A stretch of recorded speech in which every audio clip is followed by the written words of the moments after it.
Здравствуйте, дорогие друзья! Хотела вам рассказать как-то так уже. Первый раз у меня такого формата видео, когда я взяла какое-то животное, долгое время не рассказывала, и он как бы уже живет у нас 1,5 или 2 месяца, и я только сейчас снимаю видео, хотя самые внимательные его замечали на видео, я его не скрывала, просто как бы не рассказывала. Замечали, что какой-то кот или кошка, что типа его не было и так далее. Действительно, все правильно вы замечали, это кот. Сейчас я про него расскажу, что за кот, почему не рассказывала про него и как вообще так получилось.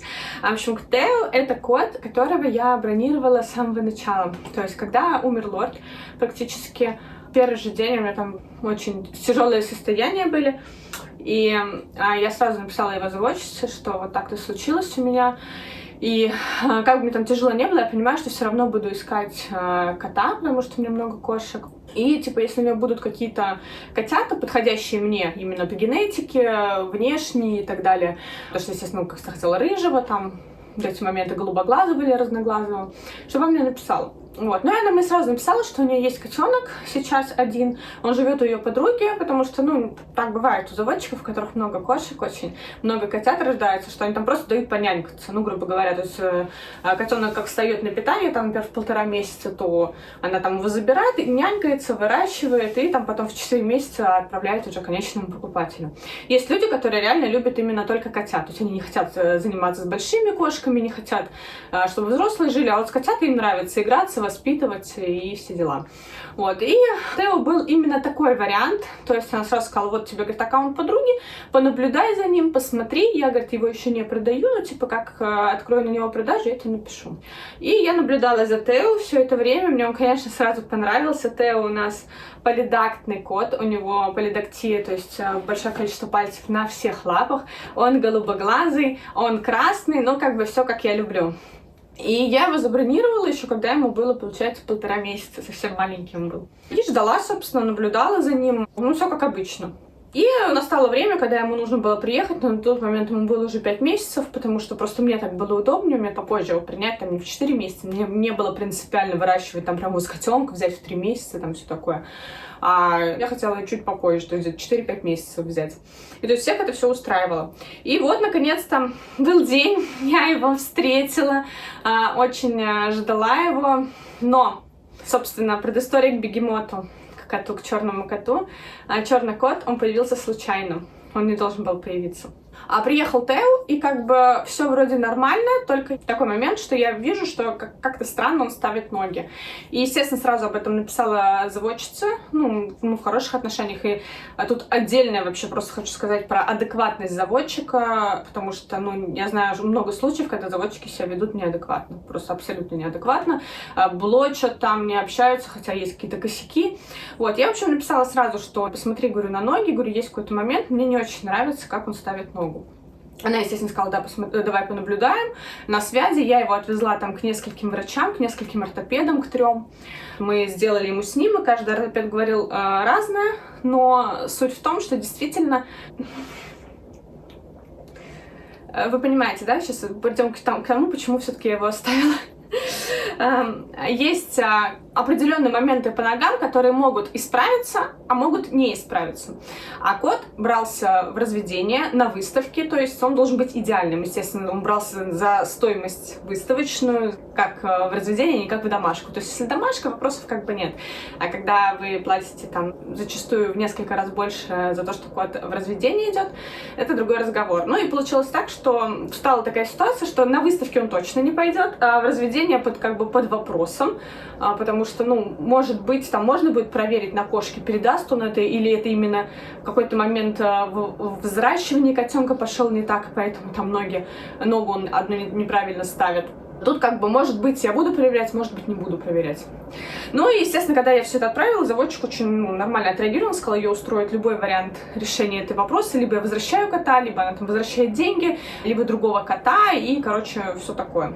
Вот, ну и так появился, собственно, бегемот, потому что она мне предложила его, она оставила его для себя в разведение, но так как вот такая ситуация случилась, я сказала, что мне нужен кот, потому что у меня как бы кошки, и ждать еще от котенка столько времени я не хочу. Потому что это и пустые течки, и возраст уже у кошек как бы будет больше, хотя они все молодые. Но тем не менее, мне нужен был кот. Да. Прекрасный кот. И с этим котом, на самом деле, я долго думала, оставлять его себе или нет, или просто, ну, как бы она предложила ей вернуть, или попробовать его пристроить. Ну, она его попробует пристроить в другие руки. Но в итоге было принято решение оставить его у себя, потому что он покорил моего мужа. Это безумный лизун, это самый настойчивый, ласковый кот, которого я вообще когда-либо встречала, потому что он постоянно готов лизаться, топтаться, топотунить, он постоянно готов быть на руках, просто вот круглосуточно. И тут первый раз, как бы, я говорю, я купила кота, выбрал он не меня, а мужа, потому что при выборе он идет к нему, он его топотунит, и вот это постоянное лизание. В общем, было принято решение, в общем, оставить кота, пусть он останется, скорее всего, посмотрим, как будет дальше, то есть по его ногам. Он, возможно, пойдет в домашку, просто останется как любимец. Ну, потому что, безумно ласковый кот, конечно, характер у него просто потрясающий. Это, мечта многих, я думаю, чтобы вот кот так сидел, не слезая с рук, постоянно мял живот и облизывался, да? Красавец. Бывает такое, если у кота, например, есть склонность вот к чему-то, типа неправильно там ноги, чтобы выросли или что-то такое. И иногда этого можно избежать, просто там правильным выращиванием, кормлением, там сразу предоставить ему поверхность определенную, только по которой он ходил. А бывает, это не вылезает, как бы, да. Но, например, это есть, в принципе, в нем. Бывает по-разному, то есть не факт, что это генетический момент, возможно, учитывая, что он полидактный, нагрузка на лапы большая, они, в принципе, у них костяк более тяжелый, может, просто что-то пошло не так в выращивании. Собственно, самое главное, он от этого не страдает, никто от этого не страдает, просто, как изначально я планировала, на выставке я с ним пойти, конечно, не смогу.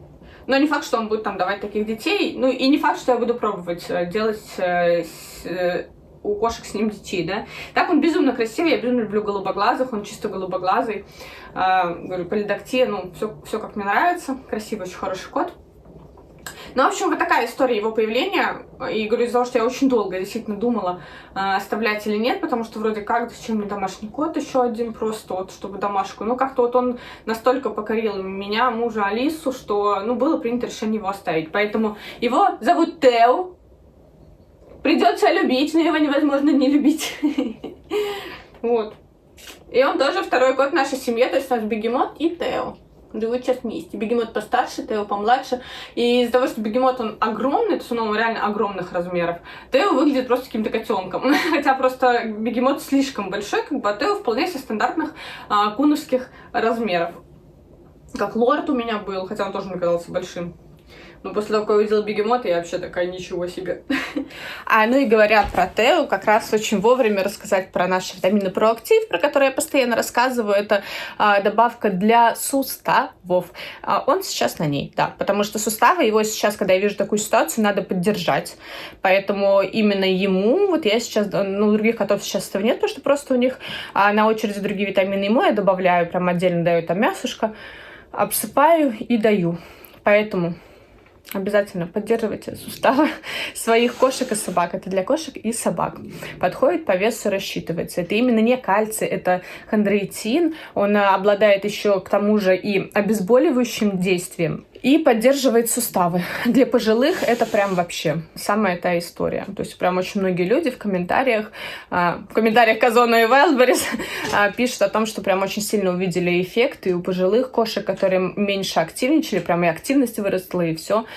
Вот, проактив.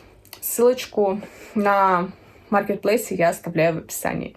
Еще хотелось бы обратить этот момент на...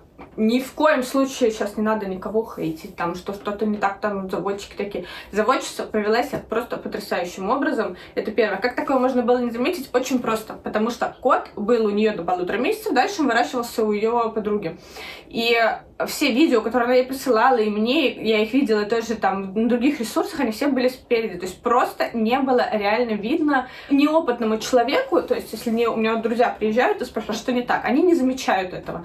Это заметно, когда ты как бы уже много котов видел и видишь, что что-то не так. Потом по рентгену, конечно, видно, но поверьте мне, никто перед продажей не делает особо там рентгены. Если это не касается немецких овчарок, там часто, да, требуется и на выставках все рентгены именно. Потому что мышцы могут удерживать таз, все правильно ставить, а по факту там на рентгене будет видна дисплазия. То есть здесь, естественно, котам никто так не делает, и неопытный человек, то есть там ее подруга, грубо говоря, она могла не заметить, точнее не могла, она именно не заметила, что вот что-то как-то он чуть-чуть неправильно ставит. То есть это не какие-то критичные моменты, просто не заметила и все. Так бывает. Так что вот, Тео, это имя у него было, Теодор, я его оставила. Теперь с нами живет. Очень ласковый нос. Ну, многие, говорю, уже заметили его видео. В общем, это он. Йо. Кстати, переходите в телеграм-канал, я там повыкладываю, который бытовуха, где у меня там про ребенка, там личная жизнь и так далее, там повыкладываю первые его видосы. У меня сталь, которую я делала, не формата YouTube, как он выбрал мужа, а не меня, то есть он просто как он тупотунил его постоянно и так далее. Я выложу туда эти видосики. Чё?